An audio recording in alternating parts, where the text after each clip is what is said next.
All right, we're going to look at something called the unit step function. And the idea here is that sometimes things just turn on or flipped on. So we can think of this as basically a switch. So we want some function to represent being off until a certain time and then turning on. And we want to do this in a general way. So the idea is we want something that at some given time it goes from 0, and then after that it becomes equal to 1. So the idea is this h of t is 0 for any time less than a. Oops, I got to be careful here. This should be t less than a. And for t greater than or equal to a, it's going to turn on to 1. And we're going to take advantage of something that you saw in pre-calc. And the idea is if we have some function that looks like this, we can shift that function by changing the input. So if a is a positive number, evaluating f at t minus a will shift it to the right. Okay, so if a is greater than 0, f of t minus a is f of t, only it's shifted a units right. Okay, and so with that definition, or with that knowledge, we're going to define something called the step function. So the idea behind the step function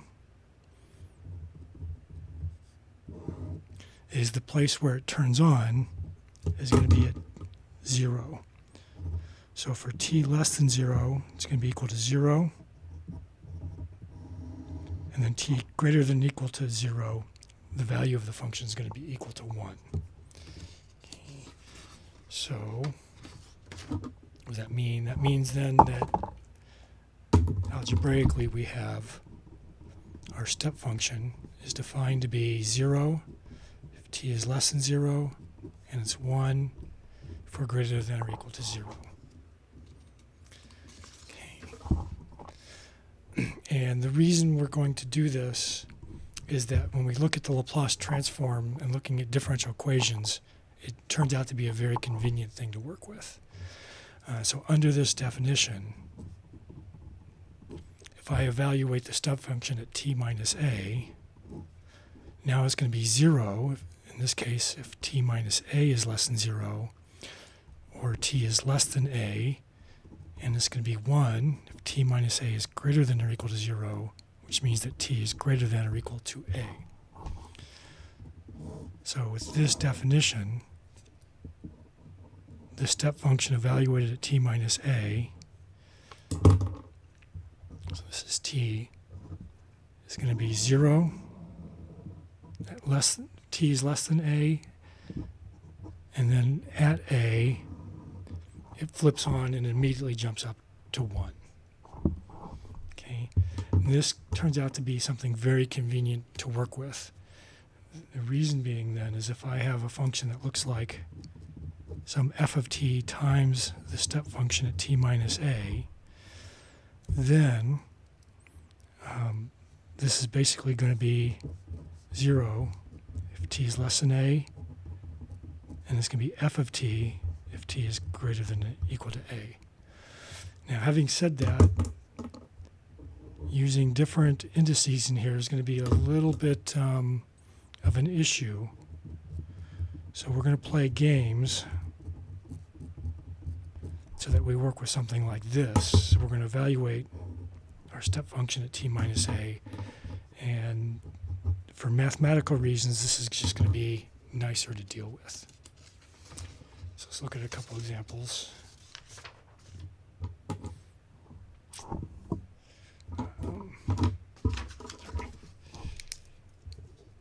So for example,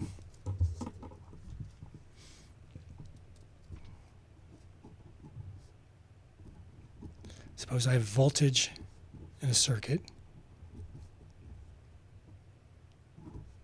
Suppose it's 0,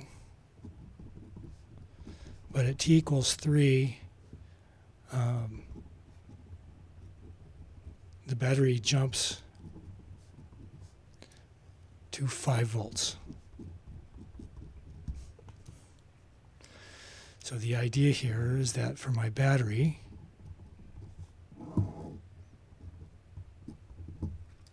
for t less than or equal to 3, it's going to be 0.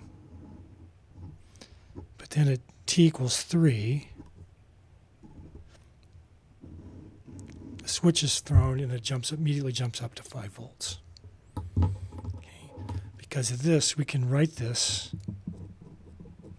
in terms of a step function. So our step function is going to be evaluated at t minus 3 because that's where the jump occurs. The height of the jump is going from 0 up to some height v of t, in this case equal to 5. So that height goes on the outside. So if I look at the function 5 times the step function at t minus 3, it looks exactly like this. Okay. Let's do another example.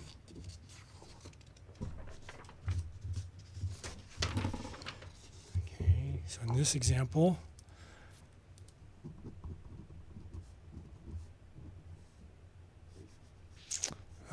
suppose we have some force being applied to a clutch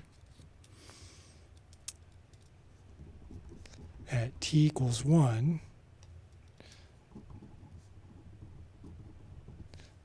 The motor applies a force of 2 newtons, and at t equals 3, the motor turns off. So what do we want? We want a force as a function of time. At t equals 1, it turns on, and at t equals 3, it turns off. So it's really important to think about this in terms of the inputs versus the outputs. So the inputs are changing at t equals 1 and t equals 3. And the jump goes up by 2 newtons. So until you hit t equals 1, there's 0 newtons. At t equals 1, it jumps up to 2 newtons. And then at t equals 3, it turns off, and I'm just left with something that looks like this. So the idea is it's off until t equals 1. So the force is 0. It's going to be on at t equals 1 until t equals 3. So the force is 2 newtons. And then after t equals 3, it's off. So we have 0 newtons. So my force, as a function of time, I'm going to basically build this up in sequence. So if t is less than 1, it's 0. If t is between 1 and 3, it's 2. And if t is bigger than 3, bigger than or equal to 3, it's going to be 0. So my force in terms of time is going to be 0 until I get to t equals 1.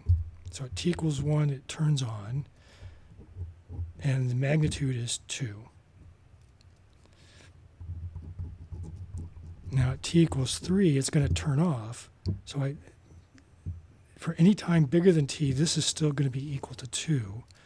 So what I have to do is I have to subtract the same amount after t equals 3. So after t equals 3, this turns on, and this is already on, and so I get 0.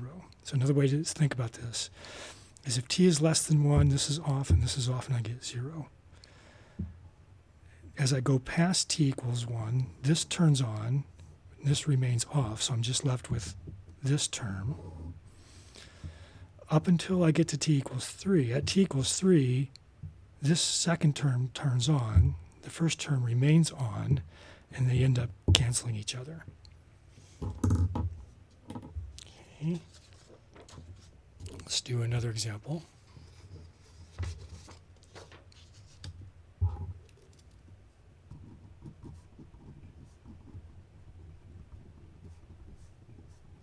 So I'm looking at the pressure in a nozzle. And there's 0 pressure in the nozzle. But at 2 seconds, or I'll just call it 2 units, the pressure begins to grow linearly.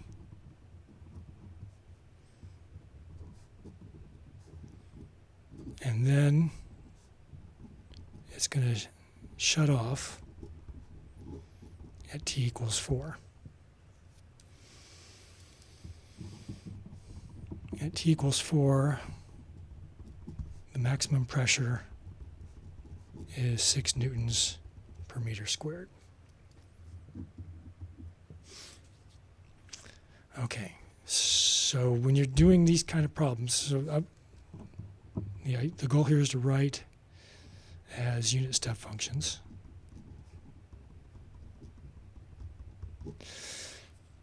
The very first thing you should do is just kind of visualize what's going on. So for so it's going to be 0 until t equals 2, and then t equals 4. Between 2 and 4 it's going to do one thing, and then after 4 it's going to do another. So my first step here is to think about what are the important times and what's going on in time. Now I can think about the pressure itself. It's going to be 0 until t equals 2. At t equals 2, it's going to grow linearly, and it's going to, at t equals 4, it's going to get to 6. So if it grows linearly, it's going to look like that. And then after t equals 4, it shuts off, which means it's going to come back down to 0. So basically, the nozzle is off. At t equals 2, it turns on and builds up linearly, and then at t equals 4, it shuts off and goes back to 0. So I'm going to basically have a step function that turns on at 2, and then at t equals 4, I'm going to have another unit step function that's going to turn on, that's going to cancel out this, because the step function that works from 2 to 4 is also going to work for bigger than 4. Okay, so I immediately know I'm going to have something times a step function at t minus 2, and then I'm going to subtract the exact same thing after t equals 4. So the question now is, what is this function? And this function is going to basically be this straight line. So what's the slope? Well, the change in the height is going to be 6 minus 0. Change in time is 4 minus 2. So that's going to be 3/2. And it includes the point t equals 2, and at t equals 2, the pressure is 0. So we know that the pressure minus 0 is going to be the slope times t minus 2. So between 2 and 4, the pressure is going to be 3/2 times t minus 2.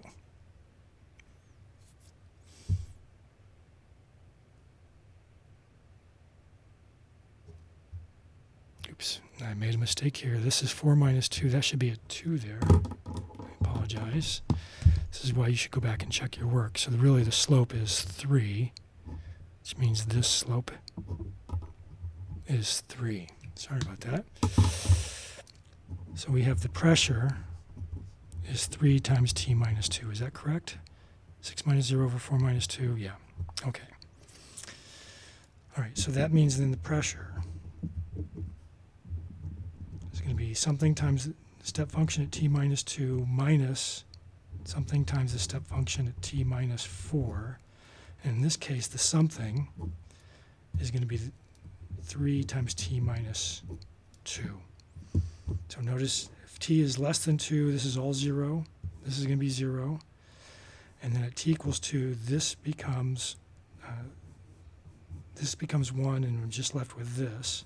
And this is still going to be 0. After t equals 4, I need to cancel that out, which means I need to multiply a step function at t minus 4. So if t is bigger than 4, this is 1, this step function is 1, and these two things cancel and I get 0. Which means then that this function right here I can write in this form. And notice I'm not using any of that clunky piecewise notation. All right, let's do another example.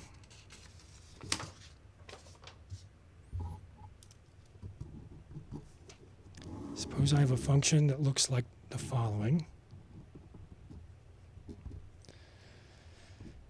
It's going to be 0 from less than 3. It's going to grow linearly between 3 and 5, and then it's going to level off at 4 after 5. So the function is going to be 0 until I get to 3. Then it's going to grow linearly until I get to 5. And then after that, it's just going to be a constant 4. Okay, so the idea here is that if t is less than 3, it's going to be off. Between 3 and 5, I'm going to turn on the linear function.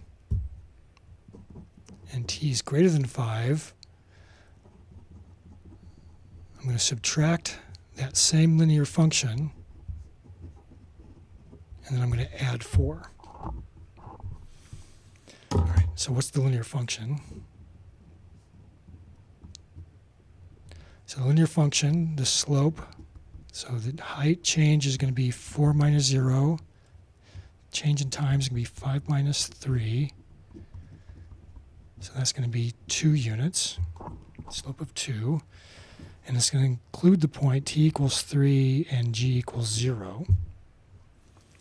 So that means I'm going to have g minus 0 is going to be 2 times t minus 3. So g is 2 times t minus 3. So my g of t is going to be the step function at t minus 3 times this linear function.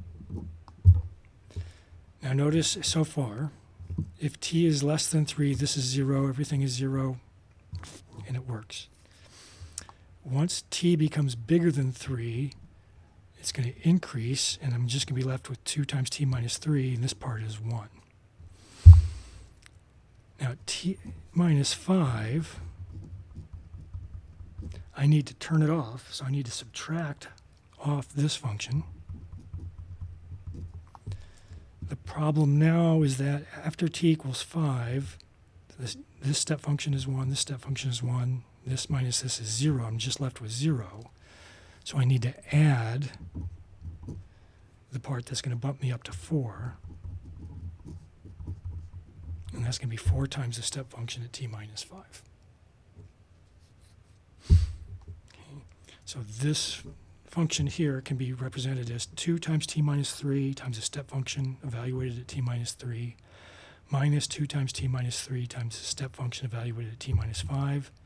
And then I finally add 4 times the step function evaluated at t minus 5.